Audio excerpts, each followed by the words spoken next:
All right. Hello, Dave Norberg. Good morning. I am so excited to have you on Playing to Win and then the second half podcast this week. I have been a big fan of yours for many, many years. You're an amazing human. You're an incredible lead generating machine. You're a coach, you're a husband, a father, and all these other things. But I just want to welcome you officially to the show, David Norberg. Thank you.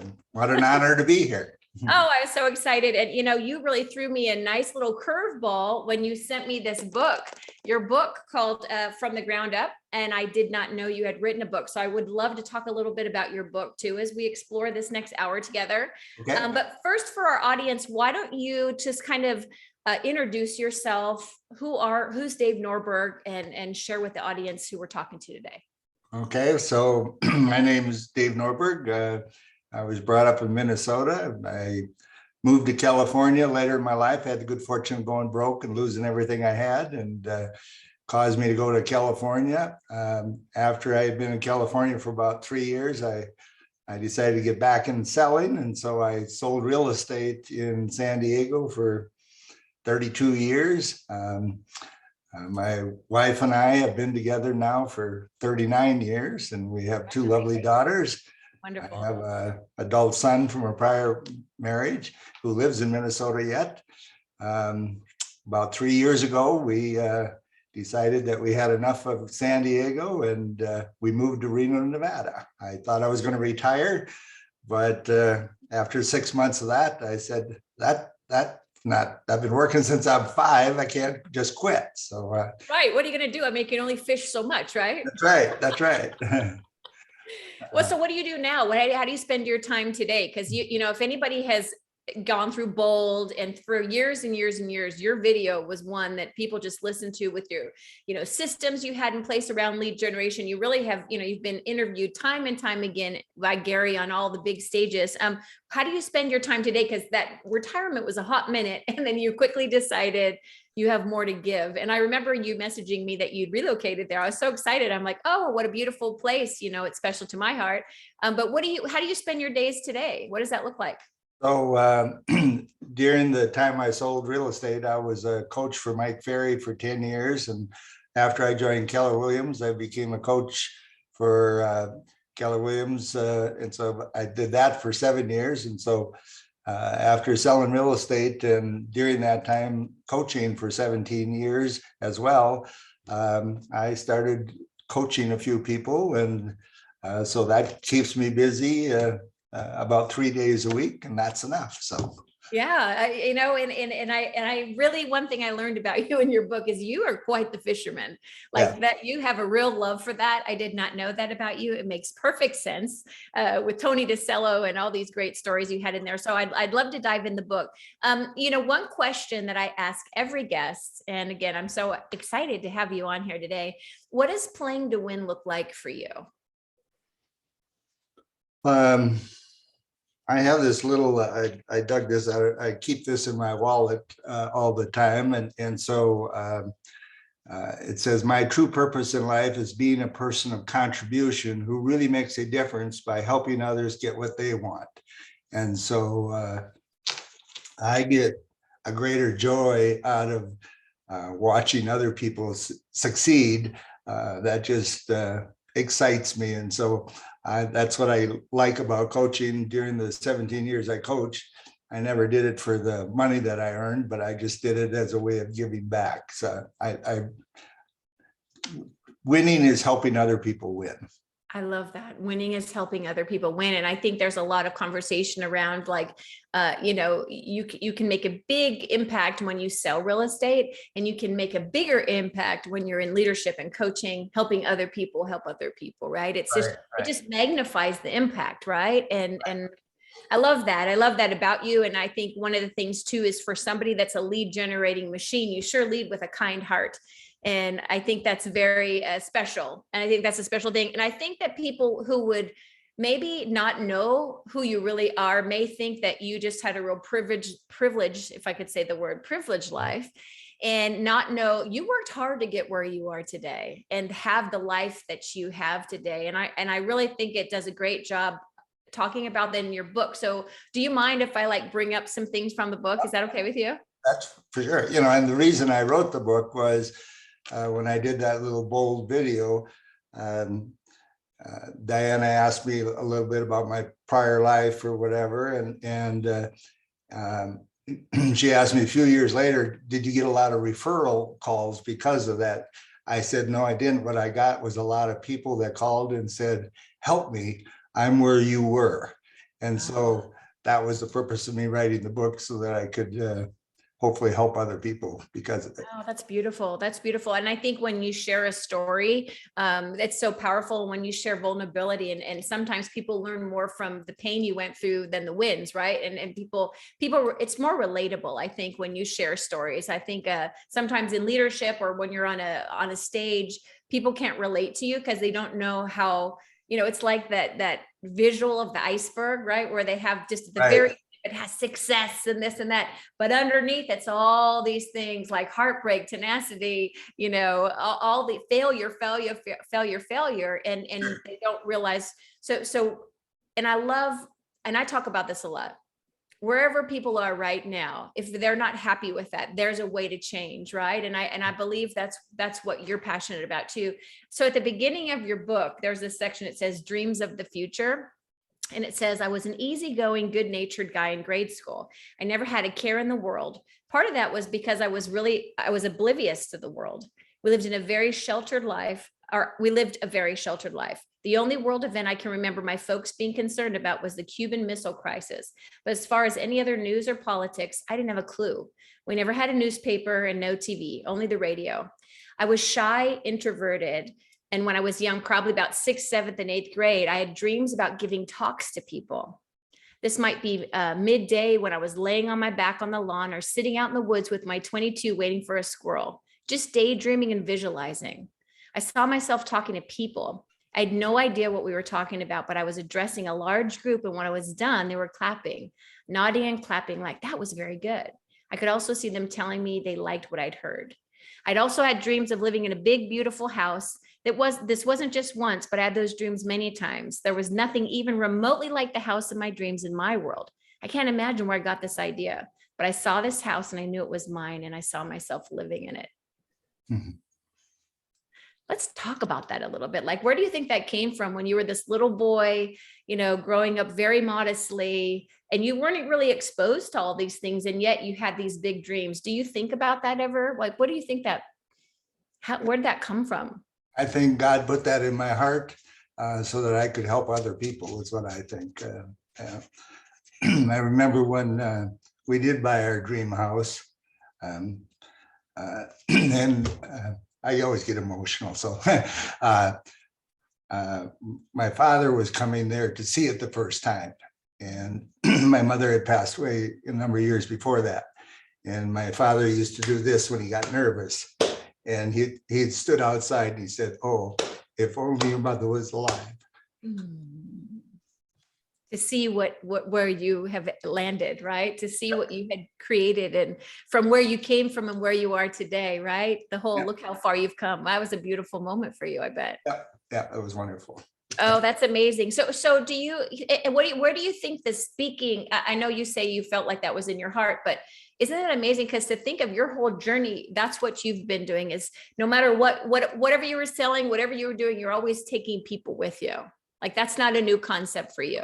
No, it's, I don't know, I just have it in my heart to help people. And so that's what I enjoy doing. And if I could say one little thing, or somebody read the book and it made a little difference in their life, then, my life has been more fulfilled. So that's beautiful. I know you've impacted a lot of lives. I know a lot of those people there that you've impacted their lives tremendously. By the way, the book, again, is called From the Ground Up by David Norberg. On page 45, you talk about some hard times when your dad had to be hospitalized. And you said the last straw is anyone's guess because no one seems to remember. He was hospitalized and we had no idea how long it would be. There was mom and my two younger sisters. There was the barn filled with livestock and school and sports and homework. I did what I had to do. I got up earlier and did both my chores and dad's before I caught the bus at 7 a.m. Then I went to school all day. I'd signed up for track. So I'd run the 10-mile home from track practice, do our afternoon chores, plus whatever we would have done while I was at school, unless mom had done it. The training and stress must have been good for me because I set a conference record in the 2-mile race and track, a record held for 6 years. At night, I dropped into bed, got a good night's sleep, and the next day started again. How old were you when this was happening? That's when I was 16, 17 years old. Yeah. Boy, talk about life lessons there, huh? Yeah. Yeah. I always say, I thank my parents for teaching me what honesty is and what a good day's work is. And so, being brought up on a farm or working in construction that I did before I got into real estate, that's hard work. Being in real estate, I always say real estate's so easy, it's hard. All you have to do is what you're supposed to do and say what you're supposed to say when you're supposed to say it. And it's not that hard. Yeah. And yet we make it so hard, right? We make it so hard in these two little ears in our head, and we find all the reasons why it's so hard, right? And then when you've done something physical like that, and you compare it to it's just a decision you make. And I think you're such a great role model for somebody that just makes the decision that well, that's what you do, right? It's just what I do every day. See, this is my favorite word, decide. Oh, I like that. When you decide to do something, that bold affirmation we say, I can't memorize things. I have a challenge memorizing things, but me too. But I like the way, nothing can stop a determined soul. And so when you decide to do something. Yes. My determined soul, right? And it's a determination. It's a decision every day. And I think as the market is shifting again, and I don't know when you're going to anybody's going to listen to this podcast, but right now what we're seeing is we went from a crazy seller's market where, hundreds of $1,000s over asking price to now it's 4 times the inventory. Interest rates are peaking up. We're heading towards a recession. So there's a lot of uncertainty. Yep. Uncertainty. So it's hard for clients today to make a decision. Yep. And what happens when the markets, I've been through 3 of these major shifts over the years. And when the markets start shifting, sellers and buyers both get a little nervous. So what do? They do nothing. They do nothing. They wait. And so, but when the market starts shifting, now is the chance for any realtor to really make a difference. You can create a name for yourself. I started in 1989, and in 1990 we started having a drop. I was too dumb to know any different, so I just kept working, and I established a little bit of a name for myself early on just by working when everyone else was sitting around wondering, oh, what should I do? And listening to the noise, right? And the distractions, and instead of just right. And that's an advantage for you because you didn't know any different, and yet it was a decision you made. I joke about it. My career starting in Reno, right? In 2006 is right when the market was crashing too. I didn't know any better. Right. And so I was like, well, okay, this is what we do. We learn short sales, foreclosures, you name it. And before you know it, I'm leading that office in number 1. And it's because we made a determination. Right. That we were going to help people through this because people are scared. And so don't you see a lot of that, even though it's very different than completely different, and yet similar from an emotional standpoint. And I love that you said, when people are uncertain, when they're uncertain and they can't decide, they do nothing. Right. And so it's our job as realtors, now is a great time to take the charts out. Where are they?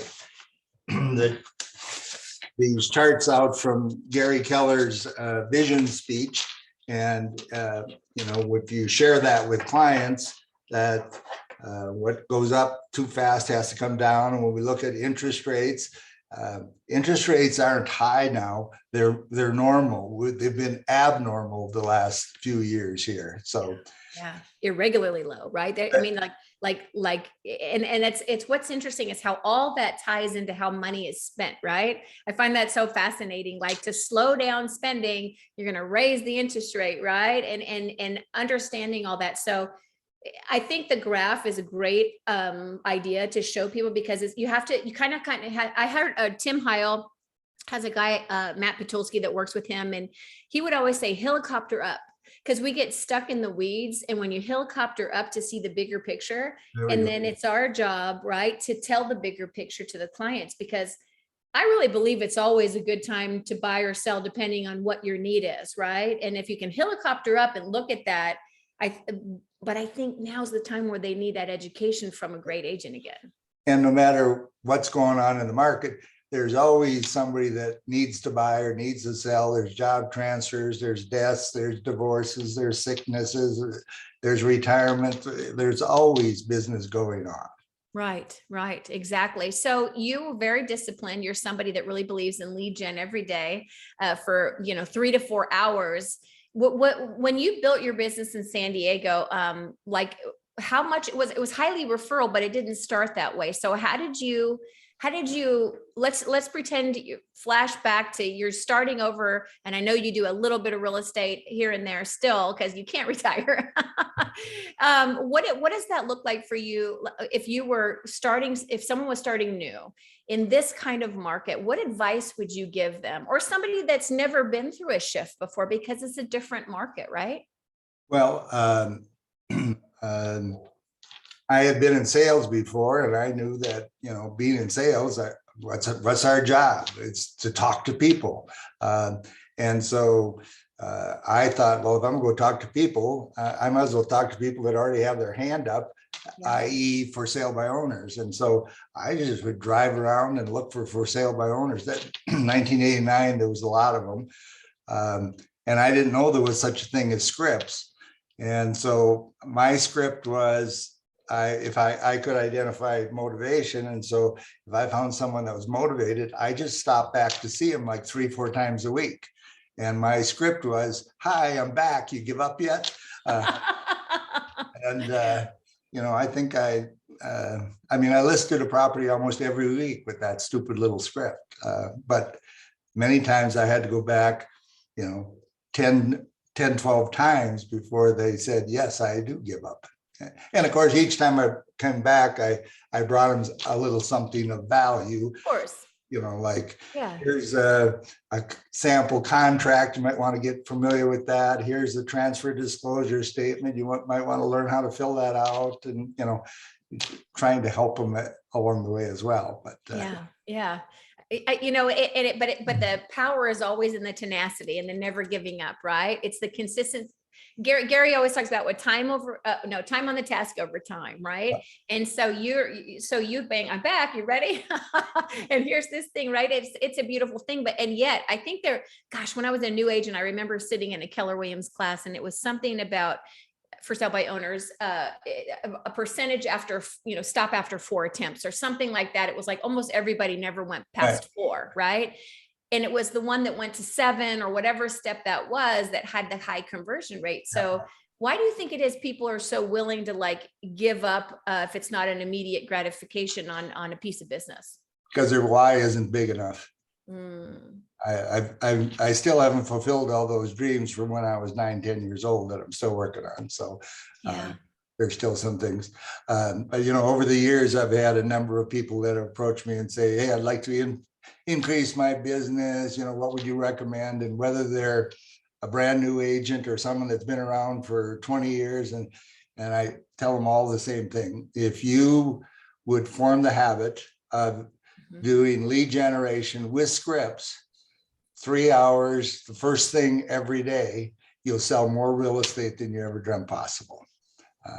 Like we learned going through Bold, 20 contacts a day. You make 20 contacts a day with scripts, you sell more real estate than you ever dreamt possible. But again, like you said, the instant gratification, we live in such an instant gratification society, got to have a cup of coffee right now, I'm hungry, got to stop at a fast food place. That's right. Exactly. We have to go to the store now. We can just order online and it'll be here tomorrow. And, Exactly. And so it doesn't work that way in real estate. It takes a while. You got to have some blind faith for 90 days of diligence before you can really expect something, even though you could get have some things immediately. But yeah. And that, I think that's why in bold, we see numbers go up when you'll have a bold session. Like we just had Cody Gibson here and we had a sold out bold, 110 people in Austin, and every table, Dave, did over 100 pieces of business. Wow. It was, and Cody's like, wait, I've never seen this many. Now, Cody and I had a little funky schedule because he had to climb a mountain one week and be with his daughter for a birthday for another, which was totally worth it. But it was interesting. Only one group only did 85. And he's like, I've never seen numbers like this. This is amazing. Now, why does that happen? Right? Because they're in a structured environment where they're making 20 contacts a day. And what happens after bold? Yep. Poof. Yeah. And that is the dilemma of the real estate entrepreneur, right? And so I think you've just been such a great leader in. So how did you set yourself up for success with that? Like, I know that you did other sales, you were like insurance and some different things I got from your book, but how was that so clear to you that is where everything else comes from? Because without leads, you don't have lead follow-up, you don't have an appointment, you don't have a closing, right? Like, how did you get that so clearly, so quickly? Well, I had a huge advantage when I started. I was broke. So there was no, I interviewed with a number of different offices. And usually the conversation was, do you have 6 months savings saved up? Because you're going to need that. As soon as they said that, I said, this interview is over, because I knew I couldn't be there if they thought that of me. And so I went through 2 weeks of training, and during that training, we were supposed to call expireds and for sale by owners and whatever. And we got points for doing it. And I remember they had a contest, and I got twice as many points as the second place person did. But one of the things, I made an appointment with a for sale by owner.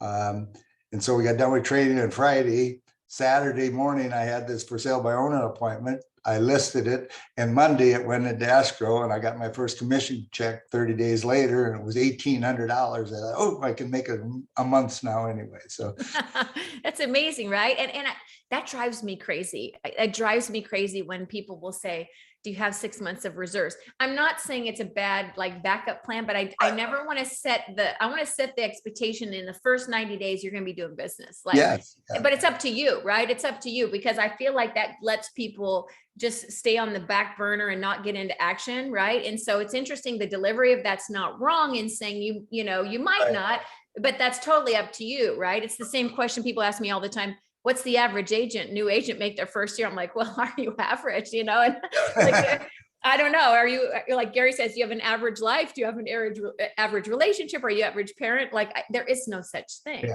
Yeah. And production before perfection. Too many times people are, well, I got to learn all this, I'll learn all this here. Ready, aim, fire, go talk to someone. Exactly. And even if you fire and you miss, you might hit the tree next to it, which is also could be another great opportunity, right?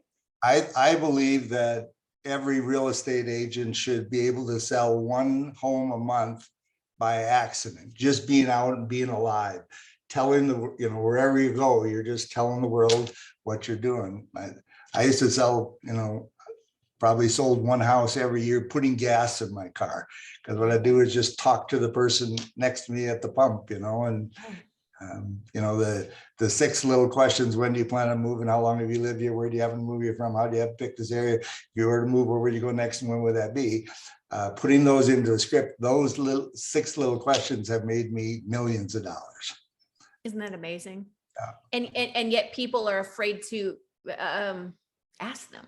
Yeah, well, and I don't like to use scripts. Well, everybody's using a script, even if it's your own. Exactly. I decided once I found out there were scripts that others had been successful before me. And so I think I'll just use that rather than try and reinvent the wheel. So yeah. And if somebody's really struggling with scripts, then they just need to role play more, right? And just really find a way that this feels, because you need to be natural in that conversation. That's why practice is so, probably the people that feel uncomfortable, they're not practicing, or they don't believe in what they're saying, because you have to believe in what you're saying as well, right? And practice. For probably 25 years, I had a role play partner every single day I worked. And if you and I agreed to be role play partners, I'd say, okay, we're going to be role play partners for 90 days. Melanie, I take this very serious. If you screw up once and don't show up, life happens. You screw up twice and don't let me know, we're done. And then we would be role play partners for 90 days, and then we get too used to each other. So then I get a different role play partner. Like 5 days a week, I had a role play partner for 25 years. I love that. And think about that. Somebody like you who is doing actually lead generation 3 to 4 hours a day still has a role play partner. Well, last time I checked, most professional athletes practice before they start the game. Right. And so practice is just a way to get you a little warmed up for what you're about to do. So I love that. And don't we feed off each other's energies too? I mean, it just makes it more fun going right into the activity when you have this, energy already going and you're already hot by your first reach out to somebody, right? I love that. And what I'd always do is if I was lead generating today and someone said something, gave me a little resistance or whatever, then tomorrow I would feed that to you and see how you handled it. So it was a great way of learning how to handle different situations. Okay. So for everyone listening here who's in sales, our recommendation by the Dave Norberg is get role play partners for 90 days. How long does that session need to be, you think, every morning? 5 to 15 minutes. Okay. I had someone call me this morning, someone I'm coaching. And so he wanted me to role play with him. So it was probably 7 or 8 minutes this morning. Yeah, perfect. That's all you need though. It's not this huge time commitment is my point, right? It's just find somebody that's out there, and it doesn't have to be in your city. Sometimes it's better to have them totally somewhere else, right? Because it's different objections that you'll hear that may not have hit your city yet, or vice versa. You can have an objection they haven't heard yet. Cause like Gary says, right? It's just a matter of time until, some cities get hurt first with other things. But I love that. The role playing. Do you coach your agents and advise them to also always role play? Yep. Yeah. I remember when Tony DeSello was my coach. He was my coach for a long time, but one time he said, okay, I want you to get 5 new role play partners. I said, okay, but here's the catch. He said, they all have to be earning in excess of $1 million a year. I was not making that kind of money at that time. And so I did that. And what I discovered after a short period of time, I was better at the scripts than they were. And so that gave me a lot of more confidence. And it also made me think that there's more to it, the mindset and all that goes along with success, of course. And I would bet that shortly after that, you probably were making more money than a lot of those role play partners that were ahead of you. And I'm just saying, I'm sure they were amazing, but I'm just saying, because time on the task over time, the tenacity and commitment, because you decide every day, that's what you're going to do. You're just going to be a master of that conversation, right? If you're going to do it, why not be good at it? It's so much fun being good at it. So much more fun. There's a couple more things in your book I'd like to hit on. And this is a little bit different than what we were talking about, but this is more, again, in our podcast and with our listeners, I like to talk about the full picture. And so it's like life too, right? Because so much of our unconscious holds us back and things like that, or just impacts our lives more than we think. But you talk about one weekend, or maybe it was a break. I went home for a brief visit. I was walking to my car to leave. It flashed through my mind, why don't you stop and visit grandma? Her house was maybe 150 yards away, but I decided, no, I'll see her next time. But there wasn't a next time. She passed away before I was home again. It would be a while before I took that lesson to heart, that the right moment is always now. But I did learn it. I only wish I hadn't learned it the hard way. Alma Norberg was a big part of my life, and that goodbye would have been a blessing. The email we got from Gary Keller yesterday about, being Kenyan. Yeah. Gary said, if there's somebody you should reach out to, don't wait, do it now. Yeah, it made me think of that too. And so, if there's somebody in your life, Melanie, or anybody that's listening to, if there's somebody in your life that you have a inkling to call, or maybe maybe you don't have an inkling, but you have just put off calling them. Do it now. Just pick up the phone today and get it over with, and it'll make you feel good and probably make the person on the other end feel even better. So, and you'll never regret that either. No. You'll never regret that. What if every day you had a call one person I haven't talked to in a really long time call, right? That because there's a lot of mental health stuff going on right now since COVID and the pandemic, and we've all been isolated. What if we brought that into our schedule because that's soul food, in my opinion, those reconnections with people that matter. Yeah. And, you can bless someone's day, probably, not probably, I know you can.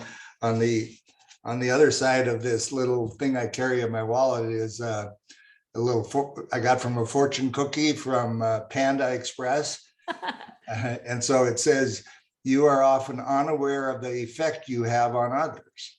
I mean, every one of us, somebody is always watching us, in whether it's in the office, whether it's in, the family or whatever. I remember my oldest daughter was a pretty good athlete, but she's very quiet. I always say, come on, honey, speak up. I can't hear you. And so she was very docile and shy until you put a uniform on her. Then she becomes a little animal. She was very young, and it was the first day of soccer practice. And the coach said, okay, so we're going to talk about goals today. Who knows anything about setting goals? And she raised her hand, which surprised me.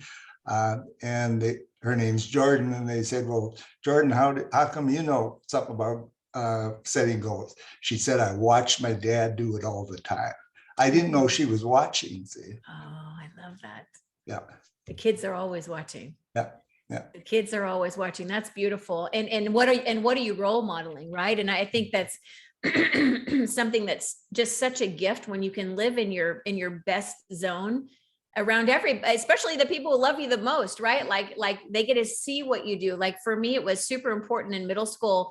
For 6 years in a row, Dave, I volunteered on career day. And I always did it for whatever, I have 2 boys, right? And I did it for whatever class they were in. And there would be astronauts and actors and all these amazing people. And so you get about 6 groups at a time. And I would go every year because I would talk about mindset, and no matter what you do, make real estate part of what you do, like invest in it or whatever. And I'm like, about 20 years, I'm gonna have a lot of recruits here in Austin. But my son, both of them would stay every session and want to help and be my assistant. And they watched me and they watched me. And they watched me. And I never will regret that, because it was such a gift to be able, and I'd bring them to work with me and stuff like that. Like sharing your life with the people who love you the most is such a gift. I love that story about your daughter. That's really cool. Yeah. And you taught her and you didn't even know you were teaching her. No. That's beautiful. That's beautiful. Now, you did some different sales before you got into real estate, and you talk about here, this was with Northwest Mutual. At the annual meeting, National Sales Manager Dennis Tamsen played a reel-to-reel tape about the underdogs in the Olympics. I'm a huge Olympics fan. It gave a little history of the gold medal winners' struggle to succeed, and then in the end, you saw them receiving the gold medals. You could hear all the jubilation in the background and see the pride in their faces. That turned me on so much. I watched it weekly. I got a copy of it, and I would go to the office and watch it and cry. I was the underdog. Through perseverance, I could win. I didn't believe it at the time, but it gave me a glimpse of the possibility. 20 agents in the company were honored at the annual meeting, and they were brought on stage. And I remember telling my manager I was going to be in the top 20 someday. And he just looked at me. So you're the underdog. Yeah, I mean, if there's any sporting event, I always want to root for the underdog, because I've never considered myself, the leader of the pack, so to speak. I've had to fight for most everything I've gotten in life. And we were just in Minnesota for a few days, and we just came back on Sunday. And I watched a movie, American Underdog. I think that let me make sure that's the name of it. Yeah, American Underdog. Kurt Warner, who is a the quarterback for the St. Louis Cardinals when they won the Super Bowl, and it was about him. I would highly recommend everybody watch that movie. And then ask yourself, am I willing to fight as hard as he fought to get what he wanted? And being persistent and keeping after it until he fulfilled his dream when he was a little kid. Now I have to go watch it now. Yeah. I love stuff. And to me, I didn't see you as an underdog before I read this book. And now I totally see you as in a different light, and I mean that in a compliment, right? I mean it as you worked really hard to have the life. It's kind of like the Mo Anderson story, growing up a tenants farmer in Oklahoma, so poor, people don't realize that, right? And then the life that you can build out of that, right? You talk about here, you were homeless for a while. There was a time in your life, and I remember when I'd interviewed you years ago on our video we did, excuse me, and you were talking about when you were living in the motel.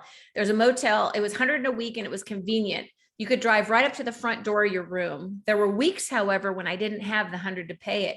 And if I didn't pay him, they'd lock me out by putting a gadget over the doorknob of the room so my key didn't work. Those times I'd go sleep in my car. Sometimes I'd go down to the collection agency and sleep there on a little bench they had. Then I'd clean up in the bathroom and leave so I could pretend I was just coming to work a few minutes later. I didn't want him to know that I'd slept there. And then it fast forward in your turning point, it says, I slept on the floor that night and tossed and turned. This was at a friend's house. When I woke up in the morning, I stood up and there was a mirror right at eye level. I could see that I was dirty from rolling on the floor. I looked in the mirror and said, my God, you're homeless. That was the lowest day of my life. Something has to change. Now I see this moment could have gone one of two ways, but I didn't realize it at the time. I could have given up on myself. I could have said, my God, you're homeless, and accepted I was a loser, a bum. I woke up more or less. Now I've seen people in that same place since then, down and as low as anyone can go. And they have to make a choice, and that choice will determine their fate. They have to decide. Yeah. And, you know, in life, we have lots of crossroads, and they could be little ones or whatever, but you go right or you go left. It has a huge effect on the rest of your life. So we always got to be paying attention to the decisions we make. Yeah. Yeah, and you might not see the rewards right away from great decisions, right? It might take a while to get them, but it's never too late to make a right decision. Don't you agree? Like, it's never too late to make a right decision. And, you know, Gary Keller says, you know, in 5 to 7 years, you can be anywhere you want. If it doesn't make a difference where you are right now in life, 5 to 7 years from now, your life could be totally different. Over the years, I've coached some people that were drug addicts prior, or alcoholics, or were extremely overweight, or came from an abusive family or whatever. And they had turned that around. And I always like to ask questions, was that hard to do? And they say, no, it was very easy once I decided. And they always throw in that word decide. And so, you know, when you decide you want to do something different, truly decide, it's not that hard after that. I love this topic because right now, I think again, we talked about this at the beginning, but there's a lot of like, oh my gosh, what's happening in the market and this and that, and things are adjusting this and that. And yet, when you decide this is what you want to do, you want to help people. People need our help more than ever because they don't understand the noise. They don't know how to translate through that, right? And like you said, if you don't know what to do, if you're unsure, you do nothing. Right. So it's more important now to go out into the lead generation and have the tools, have the graphs, have the right information, right? Don't you agree? Like this is the time. A bunch of the people that I'm coaching, I gave them the assignment to take those graphs and go meet with 20 people in your database And, you only need 5 minutes, and just explain to them, here's what's happening in the market right now today. And I said, so I said, for this month, I want you to go 20 people, one a day. It only takes a few minutes. You can find somebody, and I'll bet you'll find an extra piece of business because of it. Somebody will say, oh, well, that's what's happening. Yeah, I guess I should go ahead and do something. So, yeah. I love that. All right. So this leads right into the next part of your book. I'm on page 148. It says, over the years, I've had lots of people come to me, some new and some have been in the business a very long time, saying, well, the thing is, I'd like to be successful. What would you recommend? Or maybe they say, I'd like to increase my business. What would you recommend? Whether it's their first day on the job or their 20th year on the job, I tell them, if you would make a habit of doing lead generation, you said this already, for 3 to 4 hours, the first thing every morning with scripts for the rest of your real estate career, you'll sell more real estate than you ever dreamed possible. There's no secret to it. It's just he who talks to the most people wins. Not that complicated. Like you said, the only complicated part about it is the noise between our ears. It's I can't tell you how many games I had to play in order to get myself to do that every day. I'd get bored. It is boring saying the same thing over and over and over again every day. But I think of a basketball player that goes and shoots 1,000 baskets after practice. Talk about boring. Now, I think of baseball players. I go to a baseball game and they're throwing the ball back and forth. Then they go sit on the bench, or a pitcher that only gets to play every 4 days or so, and the rest of the time he's sitting on the bench. To me, that looks very, very boring. But yet that's what they do for a living. And so, I had a dartboard one time, so I could be throwing darts while I was on the phone, breaking up the board. And a good friend of mine, Doug Moe in Ventura, California. We would call each other at 8, 9, 10, and 11. Just a 2-minute conversation. You ready to go? Got the right mindset? 9 o'clock. How many contacts? Get any leads? Okay, talk to you in an hour. Of that. It's just for accountability.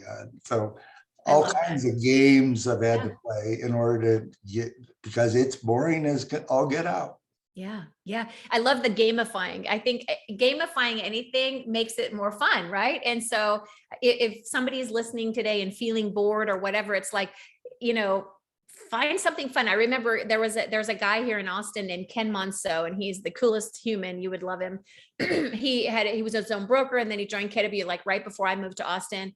And then he's been a PC for us for years. And now he just went back to sales, but he's one of those just lovely, you kind of have similar personalities. He came from the wine and beverage industry. Oh. So when I would walk in lead generating machine, like you, very, very disciplined about it. And I would walk in and he had one vase full of wine corks and then an empty vase. So I could always tell, and then he had like a gold one for if we got an appointment or something. I could always tell where he was on his lead gen, and it was a visual and people could see it. And I loved that, right? I was like, because he's gamifying. He's like, this is how many people I need to talk to today. And so, I'm not done. My work is not done until these guys are in the other jar, whatever that is for you. I just love the visual of that. I'm a visual person. So I kept this on my desk all the time. Every time I set an appointment. That was easy. I love that. For those of you on the podcast that didn't see, he has an easy button that says that was easy. And that's so wonderful. I had that for years, and every time I set an appointment, I would just hit that. Oh, that was easy. I love that. And you're also programming your mind about right. You're rewarding your positive behavior. That I love that. Okay, so you also have a philanthropic side, my dear, which I did not necessarily know about you. And so you're talking about the orphanage you went to. You started going on missionary trips and stuff like that. But this one is we went to this orphanage. And I'm big on philanthropy. I love people that give back. And like you said, you're a giver, you're a builder of people. So it's no surprise to me. I just didn't know this part. So I'm really glad you gave me your book. Thank you again for sending it. We went to this orphanage and there were 20 or 30 little girls that were under the age of 4. This was India, right? I think this one was India, a trip, because you've gone on multiple different ones. Okay. They'd all been smuggled there because in India, if you're an odd numbered child born first or third or fifth, it's not uncommon to put you to death. Right after the child is born, the midwife hands the baby off to someone that takes it out and puts rice kernels in their nostrils. Ugh, I can't even say it. Or they take, okay, anyway, I'm gonna skip that part. The people running the orphanage would kidnap some of these kids and bring them here to like save their lives and raise them and let them understand who God is. Their hope was that these girls would go out and start their own orphanages and helping more babies, right? Saving thousands of kids. And then they said, well, you have to pay the midwife because, oh no, sorry. Someone said it costs a lot to save a baby. And you said, what do you mean it costs a lot? And they said, well, you have to pay the midwife and you have to pay the person who smuggles them out of there. Well, how much does it cost? You ask. And they said, 125 a baby. And you said, 125, can I pay for the next 40?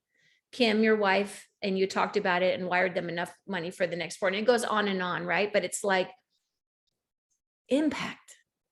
Yeah. And what's cool about those little babies, they're all now in their early 20s, and many of them have started another orphanage. And so, it multiplies. That's beautiful. And I think that a lot of us have philanthropic things in our soul that are just dying to come out. And we put them to the side because we say, when I retire or when I have this or when I have more time. And I love that you pulled that into the now. And I think, and I talk about it all the time, do it now. Like my career visioning classes I teach always go to support some cause I'm passionate about. Or, starting this podcast is great joy for me because it reminds me of my entertainment background and I get to bring great stories like yours to the world, but bring it now. And I love that you are a great model of that. I did not know about that. What would your recommendation be to somebody that would love to make more contribution or be involved, but has never done it? Well, many times people think, well, I can't do it because they don't have any money. But you don't need money to go volunteer.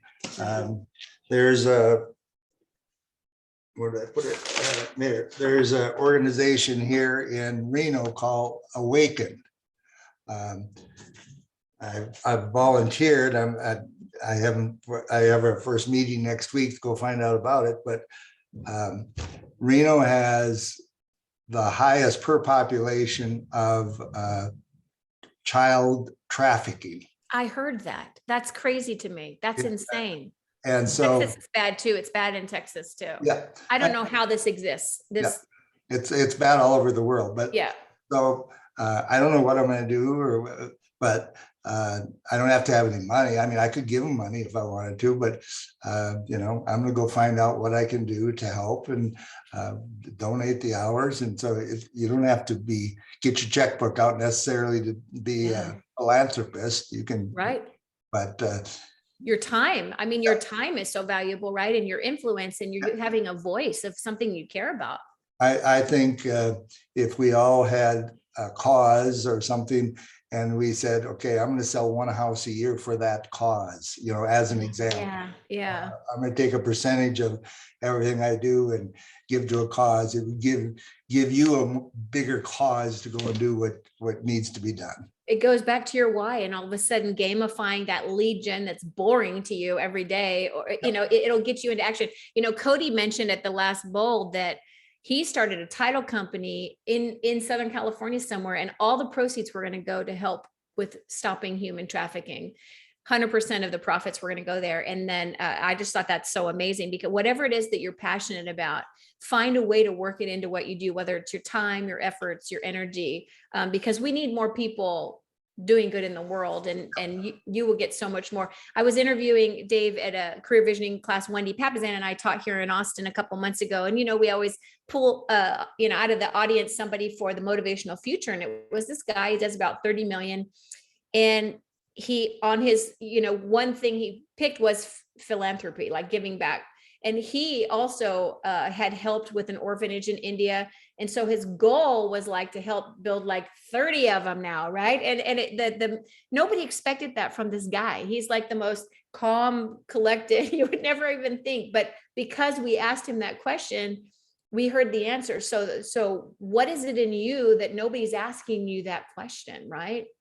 Yeah. And, it's think a million, earn a million, net a million, give a million. Right. Is Amazing. Yep. Amazing. Amazing. Okay. So at the end of your book, you say, I'm sure most of you in this room are smarter than I am, I say, with more book knowledge than I could ever catch up with. But I outperform you all the time because I'm disciplined to do what I'm supposed to do when I'm supposed to do it. It's simple. I have to do right by a certain blonde-haired kid too.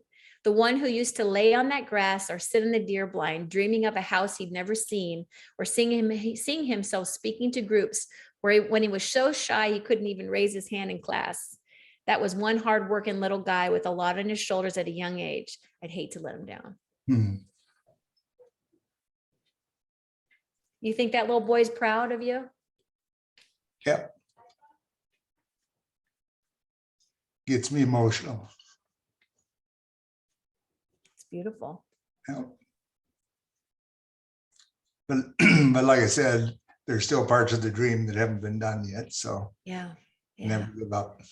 Never give up. And yet that little boy can be proud because, I'm hoping my journey's not over here anytime soon either, but I can relate to that. It's very emotional, right? Where you look back at all you've been through and there's this, wow, look how far you've come. And I bring this up because whoever's listening needed to hear that, right? And needed to hear that. And they have that little boy or little girl in themselves that had big dreams, and maybe they're not on track. Maybe they don't think that little girl or boy would be proud right now. So what are they going to do to change it?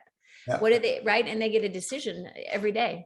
We used to have a mastermind group. There was about 40 of us from around the United States, and we would meet 3 or 4 times a year somewhere in the United States, and we'd have different guest speakers: Wayne Dyer, Deepak Chopra, wow, Brian Tracy. Amazing. And Brian Tracy said, here's a guaranteed way for you to achieve any goal. He said, let's say that 5 years from now, you have a goal to, I'll just make something up, have $1 million in the bank. He said, a guaranteed way for you to get it, works 100% of the time, is all you have to do is think about it every day. Now, immediately someone raised their hand and says, what does think about it every day mean? He says, most days it will be, don't forget on July 20th, 2027, I'm going to have $1 million in the bank. Now, other days you'll be planning, dreaming, or whatever, but as God gave us all a brain. And if you have something you want to accomplish, you think about it every single day, you either have to get it or you have to quit thinking about it. Those are the only possibilities. And unfortunately, many times we have those dreams when we're young and we just kind of throw them away because say, oh, I can't do that. That, don't you know who I am? Don't you know where I came from? That's not possible for me. And one of the things I've always done is interviewed successful people. I've done that for years. And what I found is that almost everybody that has a certain level of success has had some huge setbacks or failures in the past. That's just life. Yeah. And the courage to move on. That reminds me of Andy Allen, not Andy Allen. Andy Allen's one of our top agents here in Austin. Andy Andrews, the author. Which book is that? Is it The Noticer, or where it's it's one of the Traveler's Gift. One of the chapters where it's with, I think, is it Gabriel the angel? And it's a whole room of like things that never were. It was like dreams of people or cure for cancer or this or that, and it was, he said, this is and it was a big hall of just all these dreams that were never to be because no one ever acted on them. Oh, yeah. And right. That was such a powerful thing. It was one of my favorite books, but it's like, if you have something in you, it's like Wayne Dyer, you mentioned him, don't die with your music still inside you. It's right. Never too late. No. It doesn't make a difference whether you're 20 or 40 or 72, like I'll be soon. It doesn't make a difference what it says on your driver's license. It's what's between your ears that counts as far as your age and what you can get done. So. Yeah, I love that. I love that. David, this has been so amazing. What is your, let's a last parting thought as we wrap up this episode. What is the last parting thought you would like to leave with the listeners today? So in my book, I have that poem. See if I could say it now without being emotional. But I had this tape when I was, 19 years old, and it was about goal setting. And I listened to it so much, I finally wore it out. I wish I'd have made a copy of it before it wouldn't play anymore. But anyway, it ended with this poem. It says, I have this premonition that soars on silver wings. I dream of your accomplishments and other wondrous things. I know not where you will challenge fate. I only know you will all be great. And that's my wish for everyone listening. That's beautiful. Dave, you are a big gift to the world, and I am so honored to have you on the show, and I'm honored to know you, and thank you for being somebody in my world. You make an impact to me, my dear, and to so many others, and I can't wait to see you next week. All right. I'm looking forward to it. All right, Dave. Thank you so much for the invitation. I'm honored to be here. Oh, it is my honor and privilege. I appreciate you so much, Dave, and I'll see you next week. Okay. Bye-bye. Okay, bye. Thank you for listening.